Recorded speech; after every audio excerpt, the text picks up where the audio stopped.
અરે તમે આવી ગયા, કેમ છો બધા? જો આજે હું એક સરસ મજાની રેસીપી બનાવવા જઈ રહી છું અને એ છે ખીચડી. તો તમને થતું હશે ખીચડી તો બધા જ બનાવે. આજે હું જે બનાવવાની છું ને તે એકદમ ડિફરન્ટ રીતે બનાવવાની છું અને એક સરસ નવું ઇન્ગ્રેડિયન્ટ એડ કરવાની છું અને જે ડાયાબિટીક ફ્રેન્ડલી છે. તો ચાલો મારી સાથે મારા કિચનમાં વિડીયો જોવાનું ભૂલશો નહીં છેલ્લે સુધી. કંઈક નવું જાણવા મળશે ચોક્કસ. ચાલો.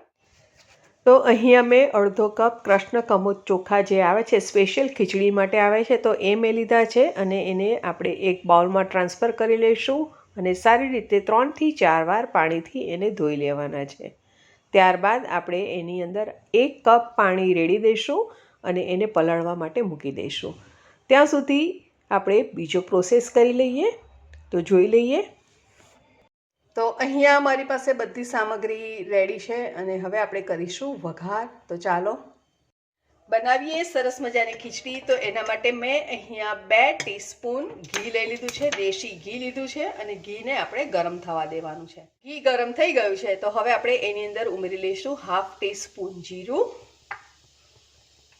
અહીંયા આપણે 4 નંગ મરી લીધું છે અને એક મોટો ટુકડો ઇલાયચી, કાળી ઇલાયચી લીધી છે અને અહીંયા 4 નંગ મરી લીધા છે. સાથે આપણે એક ટુકડો તજનો ઉમેરી લઈશું અને 2 નંગ લવિંગ ઉમેરી લઈશું અને બધી વસ્તુને આપણે સરસ રીતે સાંતળવાની રહેશે. જીરું લાલ થાય ત્યાં સુધી આપણે એને સાંતળી દઈશું. જનરલી આપણે વેજીટેબલ ખીચડી બનાવતા હોઈએ છીએ, વેજીટેબલ પુલાવ બનાવતા હોઈએ છીએ, સ્પિનેચ ખીચડી એટલે કે પાલકની ખીચડી પણ બનાવતા હોઈએ છીએ, પણ આજે હું જે બનાવવાની છું ને એકદમ ડિફરન્ટ બનાવવાની છું અને તમને ચોક્કસ કંઈક નવું તો લાગશે જ. ઉમેરી લઈએ પ્રોટીન રીચ શિંગદાણા, પીનટ્સને થોડો હલકો ગુલાબી થાય ત્યાં સુધી આપણે એને શેકીશું. ત્યારબાદ આપણે એની અંદર ઉમેરી લેવાનું છે 2 લીલા મરચાં. અહીંયા મેં બારીક સુધારીને લઈ લીધા છે અને સ્વાદમાં થોડા ઓછા તીખા છે એવા લીધા છે. આદુની પેસ્ટ ઉમેરી લઈશું અને એને પણ આપણે સરસ રીતે સાંતળી લઈશું.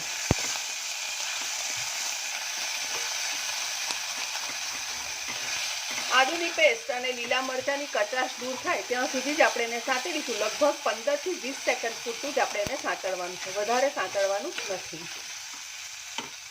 ત્યારબાદ આપણે અહીંયા લેવાનું છે 1/4 કપ ગાજર, બારીક સુધારીને લીધા છે. અત્યારે સિઝનમાં ખૂબ સરસ મળી રહ્યા છે માર્કેટમાં ગાજર.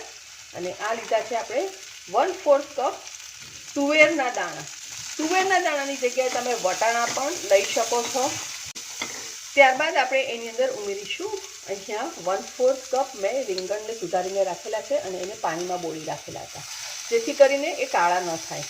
તો આપણે એ રીંગણના પીસીસને પણ અંદર ઉમેરી લઈશું અને બધું સરસ રીતે ફરીથી મિક્સ કરી લઈશું. શાકભાજીને આપણે લગભગ 2 મિનિટ સાંતળી લીધા અને હવે આપણે એની અંદર ઉમેરી લઈશું એક સરસ મજાનું ઇન્ગ્રેડિયન્ટ અને એ છે મેથીની ભાજી. તો ફ્રેન્ડ્સ અહીંયા આપણે 1 કપ મેથીની ભાજી ઉમેરી લીધી છે અને મેં તમને કીધું હતું કે કંઈક નવા ઇન્ગ્રેડિયન્ટ સાથે. તો આપણી આ છે મેથીની ભાજી અને એકદમ ડાયાબિટીક ફ્રેન્ડલી છે. તો ડાયાબિટીક પેશન્ટ માટે હવે ઓપ્શન છે કે તમે રાઈસ ખાઈ શકો છો. તો ભાજીને આપણે સરસ રીતે મિક્સ કરી દીધી છે. તો અહીંયા મેં 1 કપ મેથીની ભાજી લીધી છે અને 5 કપ ગાજર અને 5 કપ તુવેરના દાણા લીધા છે એટલે 1.5 કપ આપણી આ શાકભાજી થઈ ગયું છે. આ લેવલે તમને એવું થાય કે મારે લસણ પણ ખાવું છે તો તમે લસણ પણ અંદર ઉમેરી શકો છો અને કાંદા પણ અંદર ઉમેરીને તમે બનાવી શકો છો. હું આજે કાંદા લસણ વગર જ બનાવી રહી છું જેથી કરીને હું નથી ઉમેરી રહી. તો અહીંયા આપણી આ ભાજી પણ સરસ રીતે મિક્સ થઈ ગઈ છે અને સોફ્ટ થઈ ગઈ છે. ભાજી તરત જ નરમ થઈ જાય છે. તો હવે આપણે એની અંદર ઉમેરી લઈએ બાકીના ઇન્ગ્રેડિયન્ટ. 1/2 ટીસ્પૂન જેટલી હળદર અને સ્વાદ પ્રમાણે મીઠું.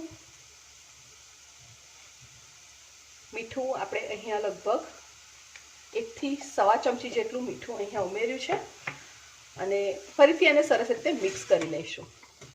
ખૂબ જ ઝડપથી બની જાય છે અને આપણે બીજા કોઈ વધારાના ગરમ મસાલા કે એક્સ્ટ્રા કોઈ પણ મસાલા બીજા નથી ઉમેરવાના, ફક્ત ખડા મસાલા સાથે જ આપણે આ રેસીપી બનાવીશું. હવે અહીંયા આપણે જે ભાત પલાળીને રાખેલા છે એને ઉમેરી લઈશું. તો આપણે અડધો કપ ચોખા લીધા હતા અને અડધો કપ ચોખાને આપણે ધોઈને પલાળી દીધા હતા અને એની સામે આપણે 1.5 કપ જેટલા વેજીટેબલ્સ લીધા છે. એટલે તમે વિચારી શકો છો ફ્રેન્ડ્સ કે આપણે કેટલી હેલ્ધી રેસીપી બની રહી છે અને ખાવામાં પણ ખૂબ જ સ્વાદિષ્ટ લાગશે. તો આપણે જે 1 કપ પાણી અંદર રેડ્યું હતું તે તો આપણે અંદર ઉમેરી દીધું છે અને હજુ પણ આપણે થોડું બીજું પાણી સાથે ઉમેરી લઈશું.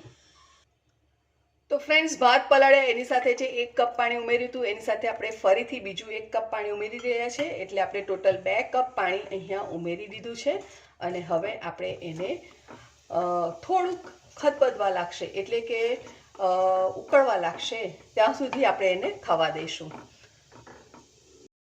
તો ખીચડી આપણી વઘારાઈને રેડી થઈ ગઈ છે અને એને આપણે સાઈડ પર ઉકળવા મૂકી દીધી છે. તો ત્યાં સુધી આપણે વાત કરીએ કે તમને આ ખીચડી કેવી લાગી. મેથીની ભાજીનો આઈડિયા તમને ગમ્યો કે નહીં? જો તમે ગમ્યો હોય તો મને ચોક્કસ કોમેન્ટ બોક્સમાં લખીને જણાવો અને મને એ પણ જણાવો કે તમારે બીજી કઈ ટાઈપની રેસીપી હજુ જોવી છે. તો હું પ્રોમિસ આપું છું કે તમારા માટે હું ચોક્કસ લઈને આવીશ. હા, અમારા સુપર સહેલિયાનો પ્રયત્ન રહ્યો છે કે અમે ઘરમાંથી જ રહેલા ઇન્ગ્રેડિયન્ટ્સથી એકદમ હેલ્ધી વાનગી બનાવી અને તમને સર્વ કરીએ. તો સરસ રીતે આ રીતે ઉકળવા લાગે એટલે આપણે કુકરને બંધ કરી દઈશું. એકવાર પહેલાં થોડું સ્ટર કરી લઈશું અને ત્યારબાદ આપણે કુકરને બંધ કરી દઈશું. તો હું આને ખીચડી કહીશ, તમે એને પુલાવ પણ કહી શકો છો અને મસાલાવાળો ભાત પણ તમે કહી શકો છો, મેથી પુલાવ પણ કહી શકો છો. તમે શું નામ આપશો વિચારો, ત્યાર પછી આપણે ડિસાઈડ કરીએ. ખીચડી બનીને તૈયાર થઈ ગઈ છે. તો હવે આપણે એને સર્વ કરી લઈશું. તો એક પ્લેટની અંદર આપણે ખીચડીને મૂકીશું. તમને જો ગમે તો તમે ઉપરથી ઘી પણ અંદર સર્વ કરી શકો છો. વિડીયો ગમ્યો હોય તો ચેનલને લાઇક કરી બાજુમાં આવેલા બેલ આઇકોનને પ્રેસ કરો, સાથે ઓલ નોટિફિકેશન પ્રેસ કરો જેથી કરીને તમને દરેક નોટિફિકેશન જલ્દીથી મળી જાય અને તમે આવનારા નવા વિડીયો તમે જલ્દીથી જોઈ શકો અને તમારા ઘરે તમે બનાવીને એન્જોય કરી શકો. તો ફ્રેન્ડ્સ, તમે કહી શકો છો વઘારેલી ખીચડી કે વઘારેલો ભાત, મેથી પુલાવ કે મસાલા પુલાવ. તો એને આપણે સર્વ કર્યો છે કઢી સાથે. તો કઢી અને પુલાવની મજા આજે હું માણીશ. તમે પણ ઘરે બનાવો, માણો. વિડીયો ગમ્યો હોય તો એક લાઈક કરવાનું ભૂલશો નહીં. Thank you.